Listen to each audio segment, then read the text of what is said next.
great to see you. I was at the screening yesterday and I saw the Q&A afterwards. And one thing that caught my attention the most is that in a way you managed to have this excitement and have fun with everything. Like we can see that on the scene, or we can see that, where you're doing interviews and so on. Like, how do you keep this type of energy and outlook even after so many years in this industry? It's a really fun job. I mean, I've really been lucky. I knew at a pretty young age what I wanted to do or what I'd hoped to do, and I'm doing it. And so um, it's it's incredible. It isn't lost on me. And like anything, there are moments where you feel defeated or um, negative, but I try not to bring any of that into the room. And ultimately, I I I just love it. I love this. I love that I get to do what I love. I'm Now, lucky. speaking of doing what you love, I think the movie pretty much talks about that, which is about love for music and really working on your craft. And one of the things that I think both you and Nick spoke about yesterday was the jamming sessions, or even when you mentioned about shooting the music scenes with the band. So it got me thinking about this. Like, have you ever had that in your actual life? Like, did you play in a band or even like in school with your friends?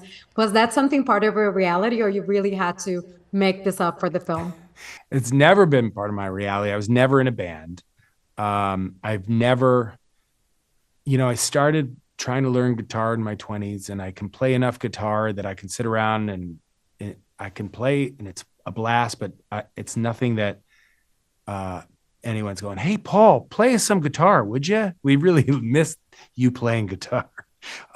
So, it's always been like a kind of a thing that I've loved, but it's always been a private thing. And so um, the, the fact that I got to kind of pretend for the first time, I'd been pretending in my mind since I was about 5 years old, but like to really get to play a part and play a musician and get to do this stuff, while a little nerve wracking, was a blast. And I really was excited to try. Well, now you don't know. You might be asked to be playing your guitar now after the film. Now, what would be your I better three top practice. songs for your mixtape? Like, what would be your mixtape?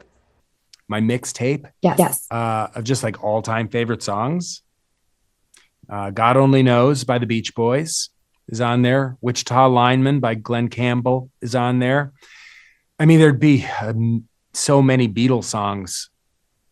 Uh, so it's impossible to just, if one that comes to mind, Penny Lane, I would probably put on there. Yeah. I would put, there'd be an Elvis Costello song, a Tom Waits song. I'd probably put, God, do I put Overjoyed by Stevie Wonder on there? Probably. I guess Yeah. you have to, right? This is gonna be, it's an incredibly long mixtape. Yeah. That's fine. It's your mixtape. You can do whatever you want. Now, one of the good. outlets this is going for is called Steal the Look. And usually I like to ask what people keep from the set or costumes, but this time I would ask you, which artist, which musician would you like to steal a look from? Oh, to steal a look Yes. from Graham Parsons, kind of in his Flying Burrito Brothers days, which, by the way, I've noticed Ethan Hawke seems to be rocking that look lately. He's looking very cool and country and Western and sparkly and um, rhinestoney and all this on a lot of red carpets these days. And he's pulling it off, especially with these parts that he's playing. But I kind of admire it, and I always loved that whole Flying Burrito Brothers look that Graham Parsons used to kind of commandeer.